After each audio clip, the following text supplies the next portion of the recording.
gitu. Jadi tidak ada lagi yang ini harus keluar BPJS, ini tidak masuk BPJS, itu tidak ada. Oh, sekarang memang nggak ada Pak ya? Nggak boleh. Nggak boleh Pak ya? Nggak boleh ada. Jadi semua yang pakai BPJS ya harus tidak ada pembayaran tambahan lagi, gitu. Mau dia dirawat berapa hari, mau pakai dia obat yang di luar BPJS, selama itu dibutuhkan, itu tetap wajib disediakan oleh rumah sakit.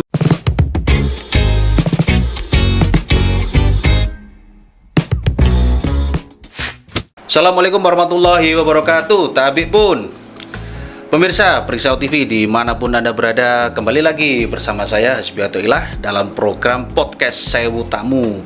Kali ini di siang hari ini kami mengundang narasumber dari BPJS Kesehatan Kabupaten Pringsewu.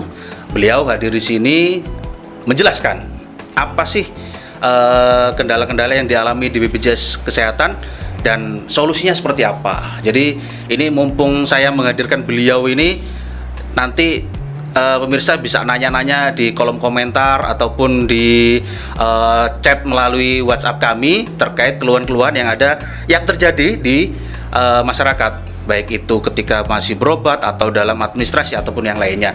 Oke, mulai saja kita perkenalan dulu siapakah gerangan beliau ini, Kepala BPJS Kesehatan Kabupaten Pringsewu. Assalamualaikum Pak. Waalaikumsalam. Sehat kabarnya Pak? Alhamdulillah. Alhamdulillah. Ini lagi nggak sibuk ini Pak ya? Setiap hari selalu sibuk. Selalu sibuk Pak ya. Jadi kalau memang di kantor, kemarin saya sering lewat sih di kantor, penuh terus itu parkirannya penuh terus Pak. Ya. Sebelum menjawab terkait itu, perkenalan dulu Pak. Perkenalan dulu siapa Bapak ini dan tugasnya apa? Ya, perkenalkan, nama saya Gung Adi Putra. Ya. Alhamdulillah dipercaya oleh BPJS Kesehatan sebagai Kepala BPJS Kesehatan Kantor Kabupaten Pringsewu, di mana ini termasuk salah satu wilayah kerja dari BPJS Kesehatan Kantor Cabang Bandar Lampung. Itu ya. Berarti kantor cabang BPJS Pringsewu ini mewakili Kabupaten Pringsewu aja apa kabupaten lain Pak? Kalau yang di Pringsewu hanya untuk Pringsewu. Hanya untuk Pringsewu ya. Tapi ini termasuk wilayah kerjanya kantor cabang Bandar Lampung. Kantor cabang Bandar Lampung ini ada termasuk Pesawaran, Tanggamus, Lampung Selatan. Nah, di masing-masing kabupatennya ada kantornya masing-masing. Sudah lama Pak bertugas di Pringsewu Pak? Alhamdulillah hampir setahun ini Mas. Baru setahun ini ya? Hampir setahun. Hampir setahun ini, belum lama. Belum lama. Oke Pak, ini saya sering lewat nih Pak, Ya memang karena di pinggir jalan ya, setiap hari itu penuh parkirannya. Itu biasanya kalau masyarakat datang itu keluhan-keluhan apa Pak yang di kantor itu Pak? Ya kalau yang datang ke kantor, masyarakat datang ke kantor itu kebanyakan semuanya ya, itu tentang administrasi kepesertaan. Ya. Baik itu yang daftar baru, kemudian reaktivasi, mengaktifkan kembali, atau update perbaruan data. Ya, kalau ramai terus tuh memang di Pringsewu ini tempatnya strategis, Mas Hadi. Jadi kebetulan kami juga sudah pernah mendata setiap hari kunjungan itu. Yang datang tidak hanya warga Pringsewu ternyata. Jadi ada warga dari Tanggamus, kemudian Lampung Tengah, dan Pesawaran. Itu juga banyak juga tuh yang datangnya ke Pringsewu karena aksesnya kan mudah. Iya. Oh, tapi bisa Pak ya di luar kabupaten boleh ya? Boleh. Jadi datang ke kantor BPJS itu tidak harus di kantor tempat domisili kita, tapi boleh aja kita di mana saja. Betul, karena kita semua datanya sudah online semua dan bisa diakses di Indonesia. Oke. Nah ini yang lagi belum lama ini Pak, yang lagi hangat-hangatnya terkait PBI itu Pak. Nah itu bagaimana sih Pak? Sebenarnya bagaimana sih ceritanya yang benar itu seperti apa? Kok bisa masyarakat bisa hilang status PBI-nya dan terdampak apa untuk Kabupaten Pringsewu Pak? Ya, khusus untuk PBI ya. Kalau istilah PBI itu berarti penerima bantuan iuran yang iurannya dibayarkan oleh pemerintah pusat. Betul. Nah, di mana data PBI ini itu pendataannya semuanya diserahkan oleh Kementerian Sosial. Kementerian Sosial yang punya wewenang untuk memilih data mana yang akan menjadi tanggungan atau iurannya tadi itu dibiayai oleh APBN pusat. Dan itu data itu terintegrasi Mas Asmi. Jadi tidak hanya data dari satu sumber lembaga saja, tapi ada beberapa sumber data yang itu dipadankan jadi satu dan diseleksi oleh Kementerian Sosial. Jadi sebenarnya kalau kaitan dengan data itu yang lebih wewenang untuk menjawab sebenarnya dari Dinas Sosial. Dinas Sosial, betul. Pun yang kami tahu BPJS di sini bertindak sebagai penerima data dari kementerian lembaga terkait. Kalau PBI JK tadi, BPJS menerima data dari Kementerian Sosial, di mana data itu sudah clear, sudah bersih berdasarkan SK Kemensos yang dilampirkan data-data by name by address yang sudah valid. Itu nanti tugas kami, data itu kami padankan dengan Dukcapil. Ketika sudah padan dengan Dukcapil, datanya valid, data-data yang didaftarkan oleh kementerian, maka itu yang akan menjadi tanggungan oleh kementerian pusat oleh pemerintah pusat, menjadi peserta aktif yang dibiayai oleh APBN. Oh gitu, berarti statusnya kalau seperti itu dari pihak BPJS hanya penerima data aja Pak ya? Bukan yang mendata warga itu, bukan Pak ya? Oke, berarti karena kan masyarakat beranggapan, wah ini BPJS nggak bener ini, itu artinya berarti itu dari kementerian Pak ya? Ya betul. Itu dan Dinas Sosial Kabupaten juga menerima data dari kementerian. Kemarin sempat konsultasi juga sih sama Kadis Sosialnya. Kami itu juga bingung, data kita nggak tahu kok, tahu-tahu masyarakat kok hilang PP-nya, akhirnya komplain ke kita data ulang gitu, kita laporkan ke pusat gitu Pak. Karena termasuk yang APBD pun itu pun Dinas Sosial yang memiliki kewenangan pendataan. Mana masyarakat yang sudah dapat jaminan dari pusat, mana yang masih kategori tidak mampu tapi dibiayai oleh APBD Pringsewu, itu pun datanya semuanya di Dinas Sosial. Sama halnya dengan di pusat, BPJS yang di Pringsewu pun menerima data usulan-usulan dari Dinas Sosial yang diketahui oleh Dinas Kesehatan. Nah untuk kerjasamanya Pak, kerjasama dengan rumah sakit ataupun klinik-klinik itu antara BPJS dengan rumah sakit itu langsung apa lewat pemerintah Pak?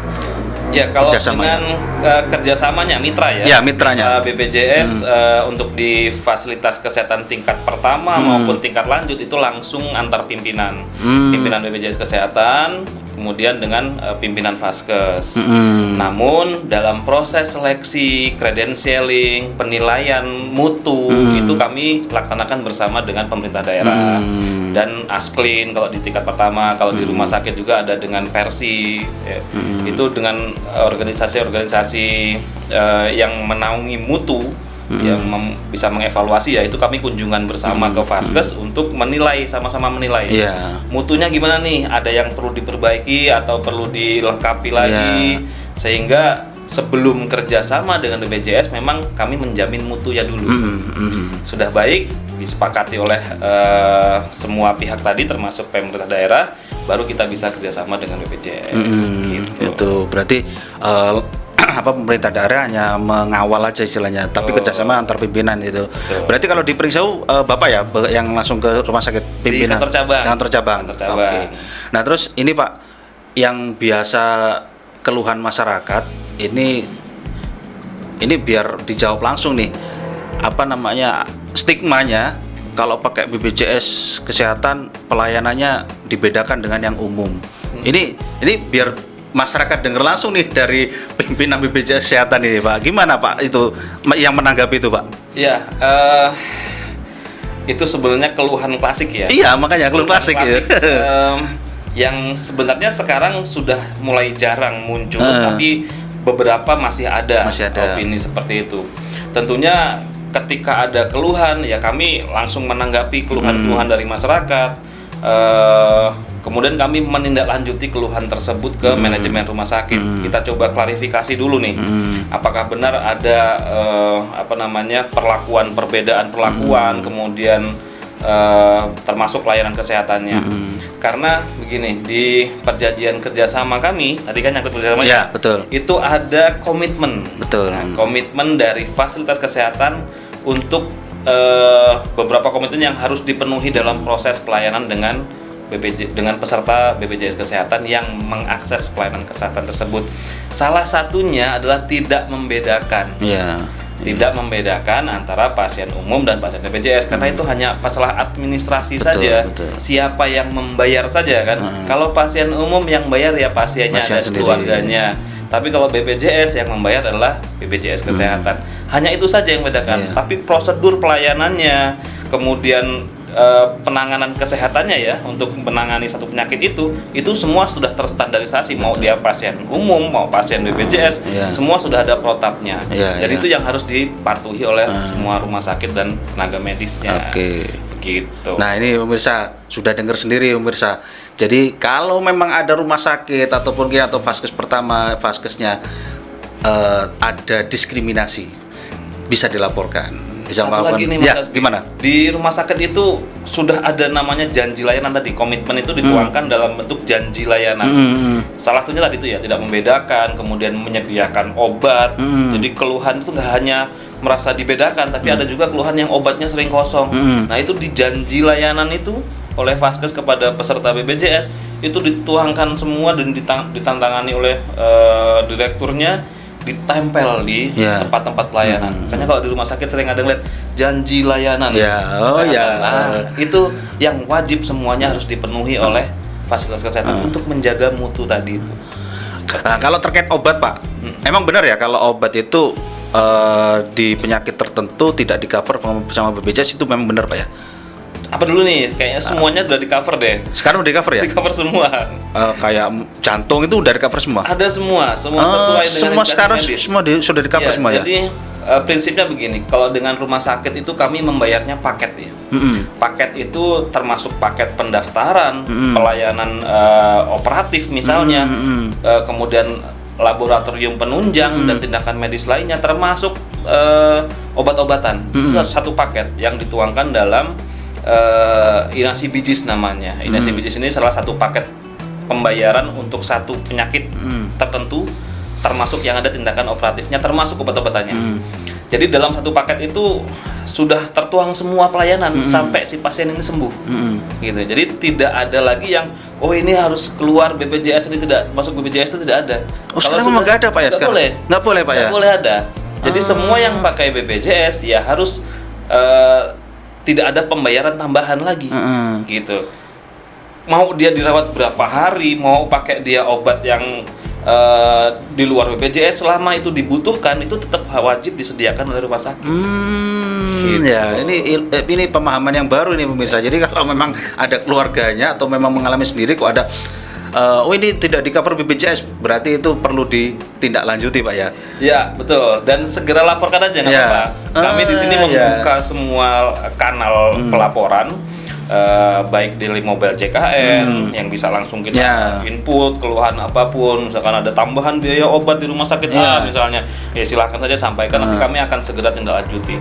Bahkan tadi saja saya juga baru menyelesaikan satu keluhan iur biaya juga ya dia sudah pakai BPJS tapi masih ditarik biaya. Nah itu tadi pagi masih ada, tapi alhamdulillah sudah ada komitmen, ternyata ada miskomunikasi kaitan dengan layanan saja gitu. Dan sudah dikembalikan lagi. Kalau memang itu terbukti tidak sesuai dengan prosedur, tidak pembayaran tidak sesuai dengan yang seharusnya, karena ada pembayaran yang boleh kan. Pembayaran yang boleh itu kayak seperti naik kelas. Kita haknya kelas 2 dirawat di kelas 1. Nah, itu kan pembayaran iur biaya yang diperbolehkan. Tapi kalau sudah sesuai dengan haknya, ya nggak boleh ada iuran. Kalau masih ada iuran, berarti ada masalah nih. Gitu. Yang itu yang kami telusuri ketika masih ada keluhan-keluhan dari masyarakat. Nah, terus ini Pak, ada keluhan lagi. Ini ceritanya keluhan terus ini Pak. Karena memang kalau pelayanan masyarakat kan kadang miskomunikasi, terjadi keluhan-keluhan itu Pak. Satu lagi Pak keluhan. Jadi di salah satu rumah sakit swasta ada pasien kena serangan sakit lah, serangan yang akut. Nah, terus masuklah UGD. Nah, di UGD itu dia keluarganya minta tangani dulu di UGD. Kalau memang sembuh pulang. Kasusnya penyakitnya serangan asma. Jadi biasanya ya kalau serangan asma itu ketika di UGD karena obat udah nggak mempan, di UGD pakai yang diuap itu Pak ya. Nah, harapan keluarganya ketika sudah sehat nggak perlu dirawat, kita pulang. Nah, bawalah BPJS. Tapi dari pihak rumah sakit nggak boleh, kalau mau pakai BPJS harus nginap. kalau mau rawat jalan harus pakai umum. Nah itu seperti apa Pak kalau seperti itu Pak? Ya, jadi kita lihat tadi ya, menganalisa Ya. kasus yang tadi itu masuknya lewat UGD. Ya. Berarti kan kondisinya gawat darurat. Gawat darurat, benar. Nah, kalau kondisi gawat darurat, dia mau rawat jalan atau rawat inap itu ditanggung. Boleh dijamin harusnya pakai BPJS. Kalau memang bisa rawat jalan UGD, ya, dan kategorinya masuk memang benar-benar kasus emergency dan sudah ditangani misalnya, sudah terlewati masa gawat daruratnya dan tidak indikasi rawat inap, maka itu tetap bisa dijamin. Dan kalau memang toh harus rawat inap pun tetap dijamin juga. Jadi kondisinya kalau di UGD itu ya memang harus gawat darurat memang. Iya. Karena fungsinya IGD kan itu. Iya. Jadi kalau yang kebanyakan tidak di cover di UGD itu adalah yang kasusnya memang tidak gawat. Ya tidak gawat yang sebenarnya masih bisa ditangani di tingkat pertama, tapi masuk lewat IGD sehingga fungsi IGD yang untuk kegawat daruratan itu tidak tergunakan maksimal gitu, terpakai maksimal. Fungsinya malah justru untuk rawat jalan. Itu yang tidak dijamin oleh BPJS Kesehatan. Jadi benar-benar memang harus kasusnya kasus yang gawat darurat. Bayangkan kalau misalkan yang tidak gawat semua masuk UGD. Nanti yang benar-benar gawat malah nggak ketangani nih karena saking banyaknya numpuk di UGD. Jadi mengembalikan fungsi gawat darurat di instalasi gawat darurat ya memang untuk kasus-kasus yang gawat darurat yang dijamin oleh BPJS Kesehatan. Jadi seharusnya kembali lagi ketika kasusnya itu dinilai oleh dokter penanggung jawab UGD-nya adalah kasus yang emergensi, maka itu dijamin. Nah itu yang jadi masalah ketika sudah masuk nih, keluarganya ngurus administrasi, harapan keluarganya ditangani dulu karena UGD darurat lah, karena ada serangan yang akut itu. Ditanya sama administrasinya, ini mau pakai BPJS apa umum? BPJS Pak. Oh kalau BPJS harus dirawat inap. Kalau BPJS Pak, ini kan biasanya anak ini kalau habis di uap enteng. Kenapa harus dirawat kalau bisa pulang? Enggak, kalau memang harus pakai BPJS harus dirawat. Nah bahasa seperti itu Pak, akhirnya itu pernyataan yang salah. Iya, berarti salah itu Pak, nggak boleh Pak. Rumah sakit itu kalau menyatakan BPJS harus rawat inap itu salah. Tapi kita nggak serta-merta langsung menilai kasus seperti itu ya. Bisa jadi penilaian dokter yang mengindikasikan rawat inap tapi pasiennya tidak bersedia keluarganya. Karena sudah saking biasanya nih, sudah saking biasa kalau begini biasanya langsung baik-baik saja. Tapi mungkin saja nih ya, kita kan belum melihat langsung nih rekam mediknya seperti apa, kronologinya seperti apa.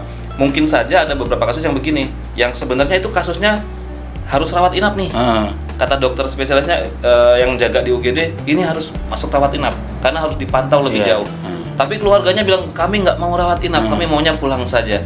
Nah setelah ditangani tapi Nah, untuk kasus-kasus yang seperti ini juga tidak dijamin karena atas permintaan sendiri keluarga, tidak mengikuti indikasi medis. Jadi kita bedah dulu kasusnya ketika ada keluhan, tidak serta-merta langsung kita fokus ini si A, si B, si C yang sepihak mana yang bersalah, tidak.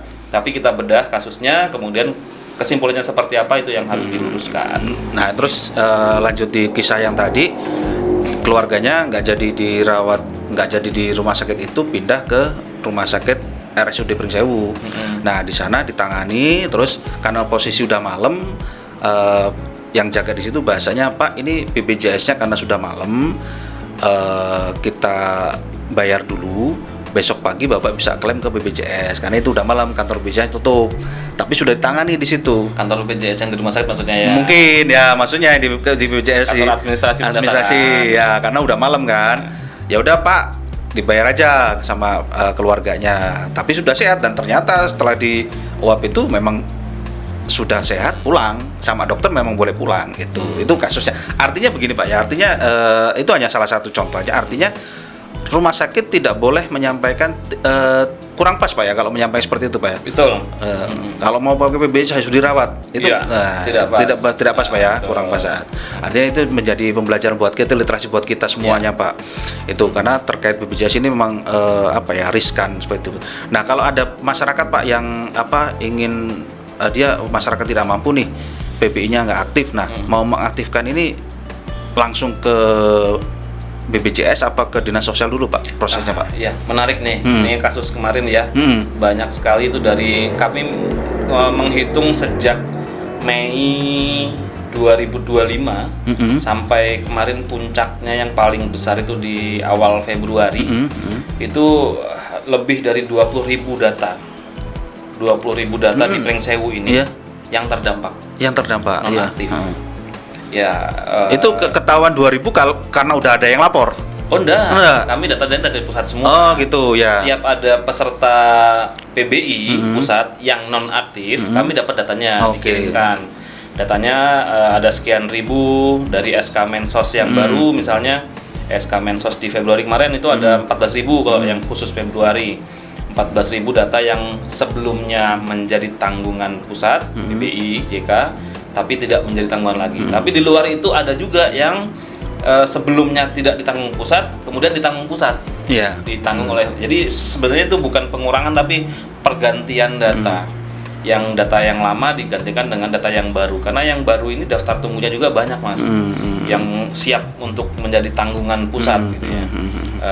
Termasuk yang info beredar juga yang desilnya 1 sampai 5. Betul. Yang belum BPJS itu banyak.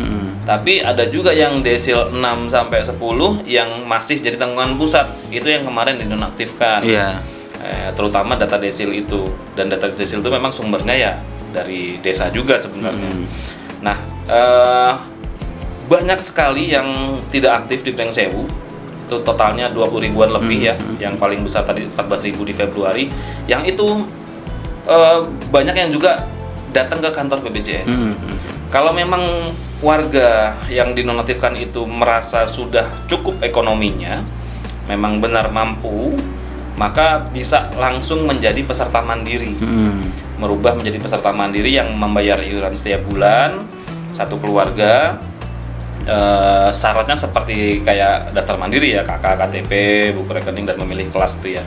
Nah, tapi kalau memang masih tidak mampu kondisi ekonominya, maka bisa melaporkan ke ke dinas sosial tempat.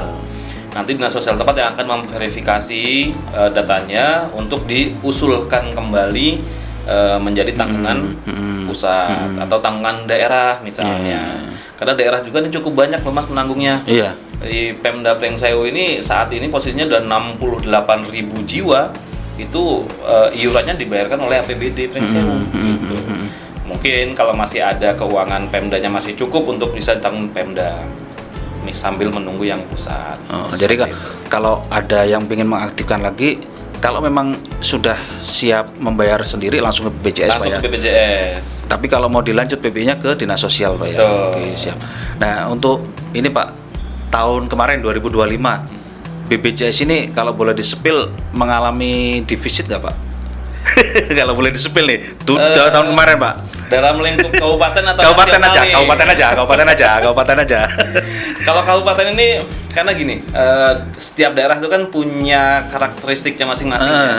Ada daerah yang punya fasilitas kesehatan banyak, tapi penduduknya nggak banyak. Betul. Ada juga daerah yang punya penduduk banyak, tapi fasilitas kesehatannya tidak banyak. Jadi kalau dinilai per kabupaten itu memang kurang pas ngelihat profit atau surplus atau defisit misalnya. Karena kalau kita lihat hanya Prengsewu saja, Prengsewu ini warganya penduduknya 444 ribuan ya 2025 kemarin. Kemudian fasilitas kesehatannya rumah sakitnya aja ada 6. Kemudian ada klinik utama, kemudian klinik swastanya juga luar biasa banyak. Karena daerah perkotaan lah di sini yang bilang hampir perkotaan. Puskesmasnya juga banyak, dokter keluarga, dokter gigi yang kerjasama dengan BPJS, sehingga penduduknya yang sedikit, yang hanya 400 ribuan, tapi vaskesnya banyak. Dan itu canggih-canggih loh di sini vaskesnya. Sudah tipe C-nya saja sudah ada 3 rumah sakit, kemudian yang tipe D juga ada 3 rumah sakit, tipe D yang naik ke tipe C juga ada. Yang tahun ini apalagi yang tipe C ada yang mau naik ke tipe B lagi gitu. Dan dokter-dokter juga sudah makin banyak, sehingga kalau dilihat iuran yang terkumpul di Prengsewu dibandingkan dengan biaya pelkesnya, tentunya lebih banyak biaya pelkes di sini. Khusus Prengsewu karena penduduknya nggak banyak. Tapi kan kita skema JK ini kan bukan hanya melihat satu wilayah, tapi seluruh nasional se-Indonesia. Iuran yang dikumpulkan dari semua kabupaten, semua penduduk di Indonesia itu dikumpulkan jadi satu untuk membiayai semua pelayanan kesehatan yang ada di Indonesia semua juga. Sehingga kalau kita melihat aliran iuran ini dari Papua, bisa saja iuran masyarakat Papua yang masuk ke Indonesia sudah dikumpulkan ke pusat itu untuk bantu biaya pelayanan kesehatan yang ada di Pringsewu. Bisa juga seperti itu. Jadi subsidi silang. Oh gitu Pak ya. Jadi pengelolaannya bukan cuma lokal Pringsewu Pak ya, langsung ke pusat gitu Pak ya. Nasional kita skalanya. Ya. Oke. Tapi kalau secara nasional mengalami defisit apa ada? Sebenarnya itu bisa dilihat juga laporannya di websitenya BPJS bagaimana iuran yang masuk dibandingkan dengan pelayanan kesehatan, biaya pelayanan kesehatan. Ya karena semakin banyak fasilitas kesehatan, kemudian tarif juga kan semakin meningkat. Iya, betul. Setiap tahun tuh ada perubahan tarif pelayanan kesehatan dan semakin naik ya, nggak ada yang tarifnya yang turun ya. Iya, betul. Kemudian iuran peserta itu sejak 2018 sampai sekarang itu belum ada perubahan. Sehingga kalau dilihat iuran yang terkumpul dibandingkan dengan benefit yang dikeluarkan, tentunya lebih banyak benefit yang dikeluarkan. Gitu. Nah, ini pengen tanggapan pribadi Pak. Kira-kira kalau menurut Bapak nih, untuk harapan Bapak untuk tahun-tahun berikutnya BPJS dinaikkan apa digratiskan sekalian Pak? Kalau pribadi Bapak nih, ini kan keputusan dari pusat nih. Ini kalau untuk pribadi Bapak gimana? Kalau pribadi, ya pribadi aja. Nanya pribadi nanti saya nggak pakai seragam nih. Karena kan kalau saya nanya itu kan keputusan dari presiden kan. Ya. Kita di lokal nggak bisa mengintervensi, nggak bisa ngapa-ngapain. Kalau menurut Bapak ini harapan secara pribadi Pak? Saya belum punya perhitungan yang akurat ya. Namun menurut pandangan saya pribadi sih sebenarnya ketika seluruh penduduk Indonesia itu aktif menjadi peserta aktifnya BPJS Kesehatan itu sepertinya cukup sih menurut saya ya. Menurut pendapat saya itu harusnya cukup. Biaya pelayanan kesehatan yang kita keluarkan setiap tahun itu kalau dibandingkan dengan iuran yang aktif, karena sekarang ini yang jadi PR adalah keaktifan. Penduduk Indonesia ini sudah di atas 98% yang jadi peserta BPJS. Tapi keaktifannya belum nyampe segitu. Baru mungkin sekitar 80-an% keaktifannya. Artinya apa?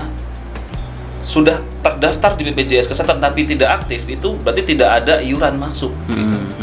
Contoh kayak peserta mandiri yang menunggak, itu statusnya tidak aktif. Betul. Artinya tidak ikut membayar iuran. Itu yang menjadi PR, tidak ikut bergotong royong.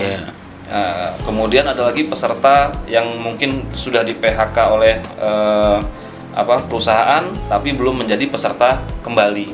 Itu juga tidak ada iuran masuk juga. Sehingga perlunya sebenarnya ya keaktifan bisa meningkat, tidak ada peserta yang menunggak, seluruh badan usaha mendaftarkan seluruh karyawannya. Karena itu juga jadi PR tuh. Betul. Perusahaan itu belum 100% mendaftarkan karyawannya, sehingga ya tadi masih ada karyawannya yang masih bayar sendiri atau yang nggak aktif. Kewajiban sebagai pemberi kerjanya belum dipenuhi secara penuh.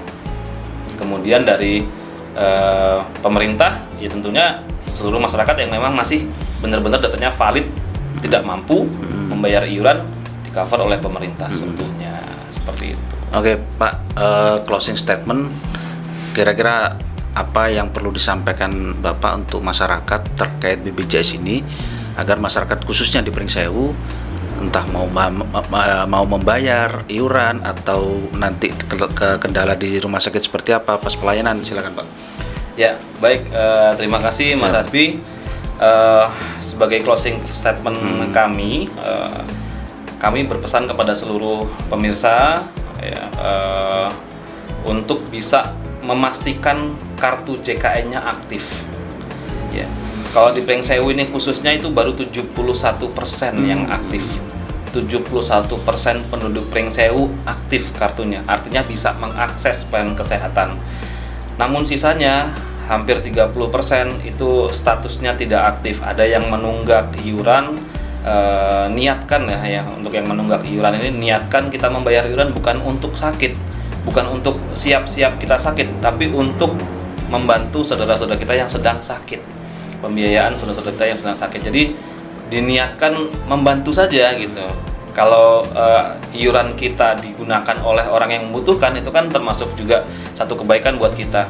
Tapi dengan kita rutin membayar iuran, tidak hanya kita membantu orang lain, tapi ketika kita sewaktu-waktu sakit, membutuhkan pelayanan kesehatan yang mungkin berbiaya besar, kita bisa memanfaatkan kartu JKN kita. Kita bisa pakai kartu JKN kita dan bisa membantu juga perekonomian kita yang harusnya kita nabung untuk hal yang lain, tidak digunakan untuk biaya pelayanan kesehatan yang semakin hari semakin bertambah terus jumlahnya. Nah, untuk peserta yang tadinya tidak aktif karena ditanggung pusat misalnya, itu segera juga melaporkan diri. Kalau misalkan sudah merasa mampu, ya silakan mendaftar BPJS Kesehatan menjadi peserta mandiri. Tapi ketika memang tidak mampu, segera melaporkan juga ke dinas sosial terkait atau ke kelurahan setempat, supaya untuk memastikan tadi bahwa kita sebagai warga negara telah patuh mengikuti program JKN, karena ini diwajibkan oleh pemerintah sesuai dengan peraturan presiden bahwa seluruh penduduk Indonesia wajib menjadi peserta JKN aktif. Seperti itu. Oke, terima kasih Pak Agung atas kehadirannya. Terima kasih, Mas Asbi. Di sela-sela kesibukannya melayani masyarakat untuk kesehatan, bisa menyempatkan waktu ke sini. Oke, pemirsa, demikian bincang kita dengan Kepala Kantor BPJS Kesehatan Kabupaten Bingsewu. Semoga bisa bermanfaat, dan apabila ada kendala ataupun ada kasus-kasus yang tidak sesuai dengan peraturan di BPJS, jangan ragu, jangan malu, jangan takut, laporkan. Bisa melalui aplikasi, bisa melalui websitenya, atau datang langsung ke kantor BPJS Kabupaten Bingsewu. Demikian, Assalamualaikum warahmatullahi wabarakatuh. Waalaikumsalam warahmatullahi wabarakatuh. Terima kasih banyak, Mas Asbi.